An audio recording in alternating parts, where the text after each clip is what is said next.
Ouais, donc ouais, là, j'ai froid aux mains, là, j'ai failli perdre mes mains en fait, elles ont cramé limite. J'étais un peu just like Maurice Herzog au sommet de l'Annapurna quand il revient sans ses mains, quoi. Donc, mais bon, lui, je crois qu'il se fait vraiment amputer, là, les explorateurs, les alpinistes leur piquent leurs orteils. On le leur ampute quand ils reviennent de promenade, hein, tellement ils sont. Bah ouais. Et donc, la suite de leur vie, ils n'ont pas de doigts, quoi. Ça arrive des fois, une expédition polaire qui tourne mal. Et là, c'était un peu polaire parce que j'étais dans la rue, il y avait du vent et je pianotais sur mon ordi puisque je me suis connecté dans la rue et pour poster un truc et voilà et voilà et donc j'ai les doigts. Wouhouhou. Je m'en suis pas aperçu en le faisant, mais alors après quand je suis allé au magasin où il y avait foule et avec ouais, ouais, c'est chiant, hein, cette histoire de distanciation, et puis c'est contagieux, hein, la trouille est contagieuse, c'est-à-dire moi qui statistiquement risque à peu près rien parce que je suis un gaillard en pleine forme et assez, globalement assez épargné par les maladies, même si une fois par an j'ai un putain de rhume qui me vexe, parce qu'un rhume c'est vraiment une maladie de petit joueur qui ressemble pas à grand-chose, qui est difficile à valoriser socialement, genre ça ressemble à rien quoi, un rhume, d'ailleurs ça n'a pas de nom, on dit la crève en général. Mais bref, moi qui objectivement risque rien, et ben, je me retrouve à stresser si quelqu'un passe à 1 mètre de moi. Donc vraiment, c'est la catastrophe. Là, on est mal barré. On est en train de devenir. Enfin bon, ça va. Soyons en même temps indulgents les uns avec les autres. Et voilà, bon ben, si je me fais amputer des doigts tout à l'heure, c'est la dernière fois de ma vie que je vous fais coucou comme ça. La prochaine fois, je ferai coucou comme ça. Mais par contre, pour brandir le poing, il y aura moyen. Parce qu'en général, quand ils enlèvent les doigts, ils laissent la main. Non, mais c'est vrai, il fait vraiment froid. Il y avait vraiment des bourrasques. J'avais vraiment les doigts. Je m'en suis aperçu justement en essayant de choper des endives au Carrefour Market. Et j'avais les doigts gelés, gelés, gelés, gelés, gelés. J'ai eu du mal à saisir les endives, quoi. J'avais les doigts engourdis, quoi. Me fais-je bien comprendre? Bon allez, ciao. Ciao les confinous chouchous. Ciao tutti. Je suis de plus en plus décalé, mais bah ouais. Donc là, j'ai pas déjeuné, il est 20h14, mais il y a le changement d'heure aussi, il y a le changement d'heure. Mais bon, voilà quoi, y a pas, c'est normal, pourquoi se prendre la quiche? Non, et ça oblige à assumer certaines choses. En fait, pour les gens qui, en temps normal, vivent un peu confinés comme moi, ça rend possible et peut-être pas nécessaire, mais possible, ou ça attire mon attention sur le fait que j'aurais peut-être une vie finalement plus harmonieuse si j'assumais plus vis-à-vis des autres le fait que j'ai une existence un peu confinée. et, euh, et je pense que je laisse pas mal d'énergie en temps normal à essayer de faire croire aux autres que j'ai une vie un peu normale. Et en fait, ça me bouffe de l'énergie parce que ça m'oblige à faire semblant, à simuler. Et là, toute cette énergie-là, je la dépense pas puisque là, personne n'attend de moi autre chose que le fait d'être un peu confiné. Alors que ouais, en temps normal, je fais un peu des contorsions pour faire croire que quand même, je suis un peu normal, je suis un peu comme tout le monde, je suis réactif, je suis là, je suis là. Alors que là, je peux être pas là pendant 23 heures par jour et tout le monde trouve ça normal. Donc de ce point de vue-là, il y a un côté confortable dans ce confinement. Je n'irai pas jusqu'à dire, comme disait la mère de Napoléon, pourvu que ça dure, parce que voilà, il y a des choses quand même qui sont interrompues. Si par exemple, je sais pas, si j'ai un, je sais pas, si j'ai un ordi qui se casse, si je veux acheter un livre, non, mais c'est vrai que moi, objectivement, ça me coûte pas énormément de choses pour l'instant, ce confinement. Enfin bon, mais bon, par contre, faut pas trop le dire parce qu'évidemment. Mais j'aimerais bien savoir quand même la proportion. Il y a des trucs qui sont difficiles à avouer et ça aiderait, je pense, l'humanité d'oser l'avouer. Mais par exemple, c'est vrai que les gens qui trouvent que ce confinement c'est hyper cool, eh ben, il y en a peut-être. Et peut-être d'ailleurs que si je me regardais objectivement, lucidement, je m'apercevrais que j'en fais partie et ça obligerait à mettre bien à plat les raisons pour lesquelles j'en fais partie. Il y a aussi tout simplement le fait que ça oblige à. Enfin, ça dépayse la tête beaucoup plus que n'importe quoi, beaucoup plus qu'une semaine au Brésil ou 15 jours aux Seychelles, hein, évidemment, puisque ça oblige ouais, à remettre des choses à plat, à reconsidérer des choses. Or, j'aime bien citer mes idoles et notamment la plus idole de mes idoles, Proust, qui disait: si l'habitude est une seconde nature, elle nous empêche de connaître la première. Et de ce point de vue-là, évidemment, tout ce qui casse les habitudes, c'est intéressant. Et moi, ça ne me fait pas de mal. Et surtout que les habitudes, j'ai eu un mal de chien à m'en fabriquer. Et les habitudes, c'est bien parce que ça anesthésie et tout. Et moi, ça m'a vraiment pris des années et des années, quand j'avais 20, 25 ans, même 30, enfin, à me fabriquer des habitudes compatibles, enfin, un peu anesthésiantes, quoi, pour pas tout me prendre en pleine gueule et pas souffrir comme un con tous les jours. Et du coup, évidemment, c'est souvent les trucs qu'on met longtemps à construire, à acquérir, on y est d'autant plus attaché qu'on a mis longtemps c'est joli, hein, c'est joli, qu'on a mis longtemps à les construire, les acquérir, se les faire, les obtenir, etc., etc., pouvoir se les approprier. Et donc moi, mais les habitudes que j'ai fini par réussir à me fabriquer, dont certaines habitudes très mauvaises, qui me font perdre du temps, qui me font perdre de l'énergie, et ben, comme un con, j'y suis bêtement attaché. Et là, c'est peut-être l'occasion de me détacher de certaines mauvaises habitudes aussi, ce confinement, Kong. Et donc, voilà. Tout ça pour dire que peut-être que je vais m'apercevoir qu'en fait, la vérité toute nue, c'est que ce confinement fait carrément mes affaires, pour l'instant, en tout cas, jusqu'à un certain point, touchons du bois. Et voilà, évidemment, je dis ça avec toutes les précautions, genre je compatis à fond avec ceux qui sont morts, avec ceux qui vont mourir, avec leurs proches, etc. Mais moi, ma petite vie perso à moi, pour l'instant, c'est stimulant, pas hyper désagréable, intéressant, enrichissant, épanouissant, je ne sais pas, mais intéressant. Intéressant et stimulant. Et or, voilà, si jamais, le problème, c'est qu'on ne saura jamais si on est 2%, 20% ou 80% de la population, ou 0,02% de la population à avoir ce sentiment, puisque on ne se sent pas autorisé de le dire, surtout si on regarde, si on regarde BFM TV qui parle des morts, des gens qui travaillent trop dans les hôpitaux et surtout des gens qui meurent dans les hôpitaux.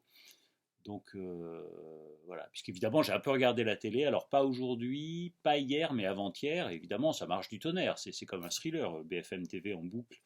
Moi, j'ai senti, j'étais dans un état complètement différent, 3 minutes après avoir allumé BFM TV, que jusqu'alors. Et pareil, les journaux, là j'ai pas acheté le journal aujourd'hui, ni hier, ni avant-hier, et du coup forcément, bah, moi je suis zen, quoi, tout va bien. Hein, et alors, bon, et bien évidemment, ça laisse rêveur aussi sur les effets positifs, négatifs du fait qu'on reçoit beaucoup d'informations. L'infobésité, je crois que ça existe en fait, effectivement. Enfin, je dis en fait parce que vu que c'est un concept que c'est pas moi qui l'ai inventé, et comme toujours un concept, c'est pas moi qui l'ai inventé, soit par jalousie puérile, soit par méfiance salutaire, je m'en méfie et je considère que tant que j'ai pas regardé de plus près, je me l'approprie pas. Et mon premier mouvement, c'est d'être un peu rétif vis-à-vis de n'importe quel concept que c'est pas moi qui ai inventé. Et parmi les concepts en circulation, il y en a quand même beaucoup, c'est pas moi qui les ai inventés. Et donc, infobésité, je me méfiais. Et en fait, maintenant, je comprends, je vois de quoi il retourne. Moi qui passe parfois 48 heures sans aller sur Internet ou une semaine sans acheter un journal, je ne m'en rends pas forcément compte tout le temps, mais effectivement, je crois que ça existe, l'infobésité, et le fait d'être bombardé d'infos, que ce soit difficile de trier, que ça ait des effets sur le moral, qu'on soit stupidement, ou en tout cas, non, pas stupidement d'ailleurs, mais qu'on soit joyeux, éventuellement superficiellement joyeux ou profondément joyeux, quand l'équipe de France gagne un match ou la Coupe du Monde par exemple, et qu'on soit un peu, en tout cas, les risques d'hyper réagir. Alors hyper réagir à une victoire de l'équipe de France quand on est pour l'équipe de France, après tout c'est cool, et peut-être même que c'est bon pour la santé, ou pas d'ailleurs, hein, parce que des fois parmi le plaisir immédiat, il y en a qui en fait ils font jouir 10 secondes, et puis après dès que ça retombe, et d'où la contradiction entre plaisir et bonheur dont j'ai parlé déjà l'autre jour. Mais bon, n'empêche, jouir à fond d'une victoire de l'équipe de France, si on est pour l'équipe de France, pourquoi pas. Et du coup, regarder là en boucle le but de Griezmann ou le but de Giroud ou le but de Mbappé et en jouir à chaque fois, ça peut être génial. Pourquoi pas? Si jamais ça n'a pas d'effet pervers après, parce que c'est comme l'orgasme, comme la drogue, comme un shoot d'héroïne, si après il faut augmenter les doses, mais on ne peut pas augmenter les doses. Quand la France a gagné la Coupe du Monde de foot, après, le match d'après, c'est un match amical contre les Pays-Bas ou Chypre ou Andorre ou même un adversaire prestigieux genre l'Espagne, mais c'est un match amical et même si Mbappé marque 8 buts ce soir-là, ça fait moins d'effet que le jour de la victoire en Coupe du Monde. Mais voilà, et en tout cas, donc surréagir à des trucs joyeux, pourquoi pas, mais hyper réagir à des trucs glauques, genre des morts dans les hôpitaux. Faut voir, est-ce que ça nourrit des choses positives, des saines colères, parce qu'il y a lieu évidemment d'être en colère de certaines choses, le fait qu'on déshabille l'hôpital public depuis des années, et, évidemment, ça fout un peu les boules dans le contexte actuel. Donc ça peut être de la saine colère, ça peut être aussi de la haine acide, ou de la rancœur acide, ou du ressentiment un peu qui ronge ceux qui en souffrent, puisqu'en fait, comme dit Baudelaire, ange plein de bonté, connaissez-vous la haine, les poings serrés dans l'ombre et les larmes de fiel. Quand la vengeance se bat, son infernal rappel, et de nos facultés se fait le capitaine. Et bien ça, c'est chiant, ça, c'est vrai que ça arrive, que la vengeance batte son infernal rappel, et de nos facultés se fasse le capitaine. C'est pas forcément hyper positif. La colère, c'est bien. Le ressentiment, la première victime du ressentiment, c'est la personne qui l'éprouve. Et peut-être que ça fait partie de certaines émotions négatives que BFM TV contribue à mettre en circulation. Enfin, j'en sais rien, je dis ça. Je sais pas si je suis d'autant plus mal placé pour parler de BFM TV, que je regarde rarement BFM TV, ou d'autant mieux placé pour parler de BFM TV que je regarde BFM TV. Parce que du coup, quand je regarde BFM TV, je le regarde d'un œil peut-être un peu lointain, un peu comme dans Montesquieu. Comment peut-on être persan? Ou l'intérêt du point de vue des persans, même s'ils n'existent pas, et en fait c'est juste Montesquieu qui se la joue, je suis persan, mais en fait Montesquieu, que dalle, il n'est pas persan pour un rond, c'est Montesquieu, quoi, mais il fait semblant. Et donc Montesquieu, voilà, comment peut-on être persan? L'idée est pas con d'imaginer quelqu'un qui regarderait ça de loin, de l'extérieur, et pour la première fois. Et c'est aussi pour ça qu'on dit que la vérité sort de la bouche des enfants. Ils regardent des trucs comme ça avec un regard neuf. Et puis en plus, les enfants, ils ont un surmoi un peu pas très développé. Ils n'ont pas toujours bien compris qu'il y a des choses, enfin la différence entre ce qui se dit et ce qui se dit pas. Donc c'est aussi pour ça qu'ils disent la vérité. Mais c'est aussi parce qu'ils ont un regard neuf, comme les persans et comme moi peut-être quand je regarde BFM TV. Mais tout ça pour dire que ça a marché du tonnerre l'effet anxiogène quand j'ai regardé BFM TV hier ou avant-hier ou avant-avant-hier. Et peut-être qu'il y a un rapport entre le fait que ça fait 3 jours que j'ai pas lu les journaux, 3 jours que j'ai pas regardé BFM TV et le fait que là tout de suite, à cette heure, et bien que j'ai les doigts un peu frigorifiés encore, même si j'en ai toujours 10, et ben le fait que là, à cette heure, j'ai plutôt la patate, et peut-être que tout à l'heure, je l'aurai pas si jamais je regarde BFM TV, parce que voilà. Mais bon, oui, ça laisse rêveur sur les effets positifs et négatifs du fait qu'on est pas mal bombardé d'informations, effectivement, évidemment, BFM TV, enfin les informations anxiogènes, ça marche mieux. En sidérant un peu les gens, on fait en sorte on les scotche mieux devant l'écran quand même qu'en leur disant un train est arrivé à l'heure, monsieur et madame Dupont ont mangé du riz, ce soir ils ont mis du paprika avec. C'est vrai que si on dit ça, on risque de perdre des auditeurs. Si on dit Samantha ou Karima en est à sa 13e heure de travail consécutive, elle est au bord des larmes et il y a eu 3 morts dans son service, on scotche mieux l'attention des... Et en plus, c'est la vérité que Samantha ou Karima bossent 12 heures d'affilée et qu'il y a des morts, évidemment. Donc, faut la dire, la vérité. Il ne faut pas parler que des trains qui arrivent à l'heure non plus. Hein. Enfin bref. Well. Voilà, voilà. Bon. Mais... bon. Fait que c'est ce. J'avais un autre truc à dire, mais j'ai oublié, c'est normal, parce que, je sais pas, j'ai dû être déconcentré, ma voisine a éteint sa lumière. Ils sont trop près, mes voisins. Le paradoxe, c'est que je pense que parmi mes voisins d'en face, donc c'est un peu particulier quand même, cette ambiance de confinement, j'espérais un peu que, je sais pas, qu'on se parlerait plus entre voisins. Mais je crois que le paradoxe, c'est que Bah, c'est un peu comme dans un train SNCF, par exemple, il y a quelqu'un qui est juste en face de vous et qui a l'air sympa, mais vous avez un petit doute, et ben si vous êtes dans le train pour 20 minutes parce que vous descendez 20 minutes plus tard, éventuellement, pourquoi pas échanger trois mots, faire un sourire et dire ça va, machin. Si par contre vous êtes pour 3 jours, là vous allez hésiter un peu parce que 3 jours juste en face comme ça, avec un gars qui peut-être a l'air sympa, mais en fait, si ça se trouve, il ne l'est pas, s'apercevoir au bout de 5 minutes qu'il est petit A pas si sympa que ça et petit B bavard comme une pie, et bien petit C, on regrette d'avoir pris langue avec le gars.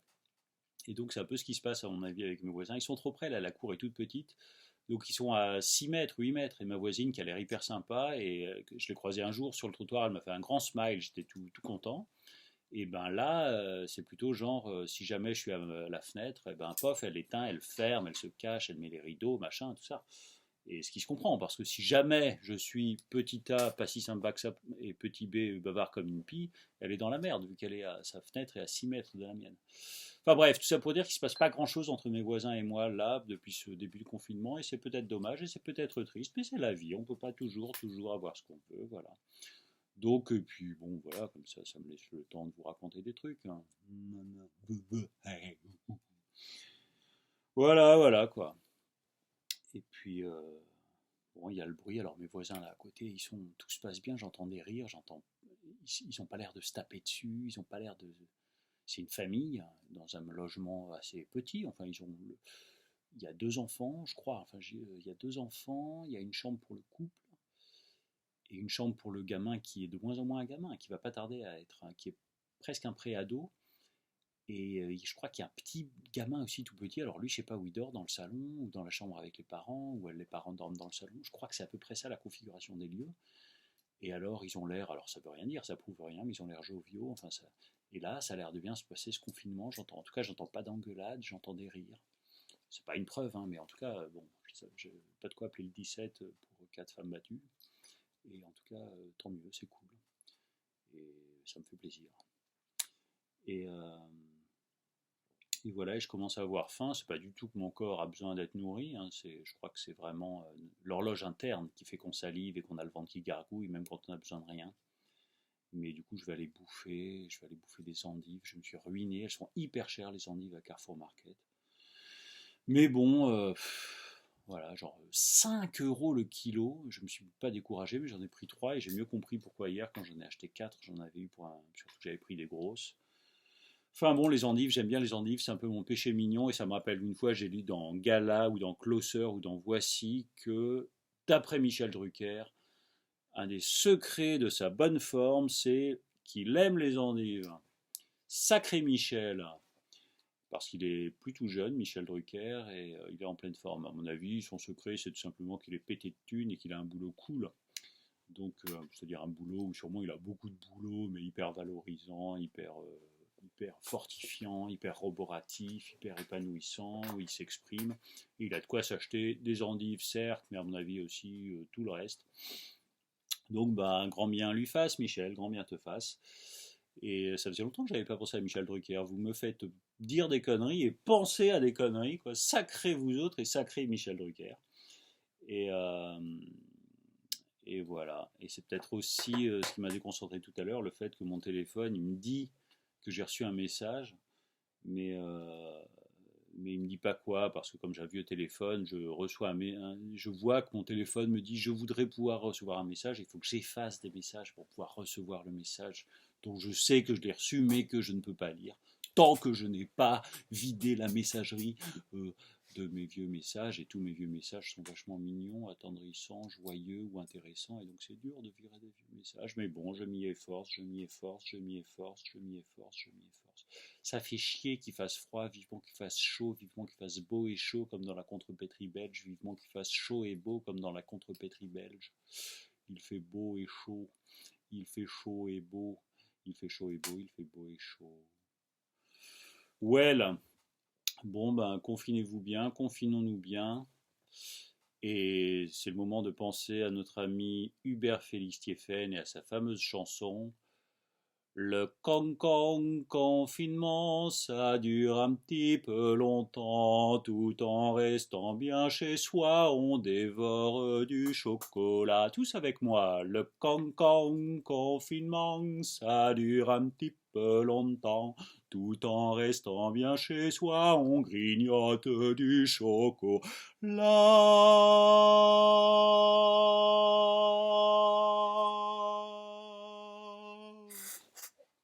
Voilà.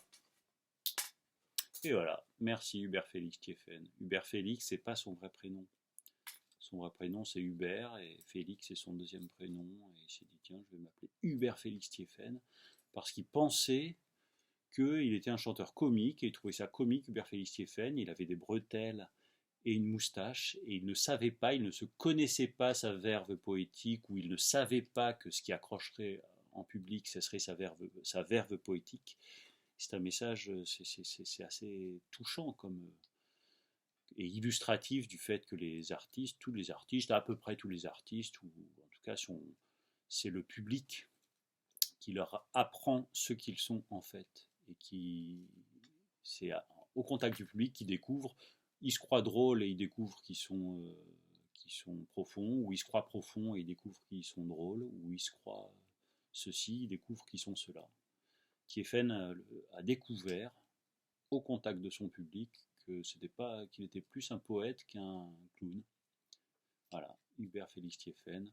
Le cancan confinement, ça dure un petit peu longtemps.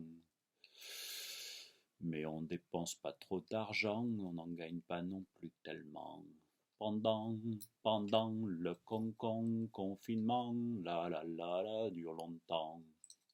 Well, j'arriverai par l'ascenseur de 22h43, sauf si je le rate, ce qui peut arriver parce que le lendemain du changement d'heure, des fois, quand on a un rencard important, et ben, on se fait avoir, quoi. Surtout qu'ils le font le dimanche, quoi. Alors le dimanche, on se pointe, résultat, peinard au bistrot pour regarder Marseille-Saint-Étienne. Et puis en fait, bah, c'est déjà le deuxième mi-temps, quoi. Et ouais. Bon, fait que c'est ce, fait que c'est ce. Je suis très heureux d'avoir sauvegardé mes deux mains. Pour l'instant, mes doigts sont en train de recouvrir de la chaleur. Je vais pouvoir manipuler mes endives et les manger à votre santé. Allez, ciao. Eh, faut pas nous prendre que pour des confinés.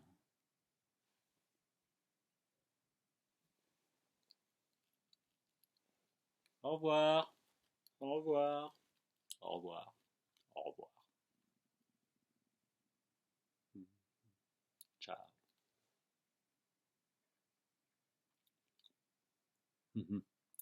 La langue aussi a bien supporté l'expédition dehors. Allez, le soleil se couche, il va faire nuit. Ciao. Allez, ciao, hein. Comme quand on est amoureux, qu'on a 15 ans et qu'on n'ose pas se dire, qu'on dit, allez, tu raccroches le premier. Allez, tu raccroches le premier. Allez, non, toi, tu raccroches. Allez, ciao, bisous, à bientôt. Vous avez fait ça, non? Avec votre premier amoureux ou votre première amoureuse? Non? Si? Ouais? Enfin bon. Allez, puis une petite pensée pour les gens qui sont confinés hors période de confinement. C'était le cas de Proust. C'était un peu un choix. On ne sait pas trop s'il était vraiment malade, dans quelle mesure il était vraiment malade, dans quelle mesure il se faisait croire qu'il était malade, dans quelle mesure il était vraiment malade parce qu'il était hypochondriaque, dans quelle mesure, etc. Mais bon, il était quand même confiné. Et puis, mais surtout, les vieux, les malades et les gens qui sont tellement timides qu'ils ont besoin de se bourrer la gueule pour aller à leur boîte aux lettres, parce qu'ils ont peur que leurs voisins les voient. Ça existe, ça. Parmi les patients de certains psychiatres, il y a des gens qui ont ce profil-là, ils sont confinés tellement ils ont peur du regard des autres. Ouais. Des gens qui sont confinés 24/24 et 365 jours par an. Puis il y a les gens qui peuvent jamais se confiner, les SDF. Non, ça fait mettre un peu des choses à plat, cet épisode des paysans. Épisode des paysans. C'est un épisode. C'est un dépaysode des paysans. Allez, ciao! Ciao! Ciao, ciao.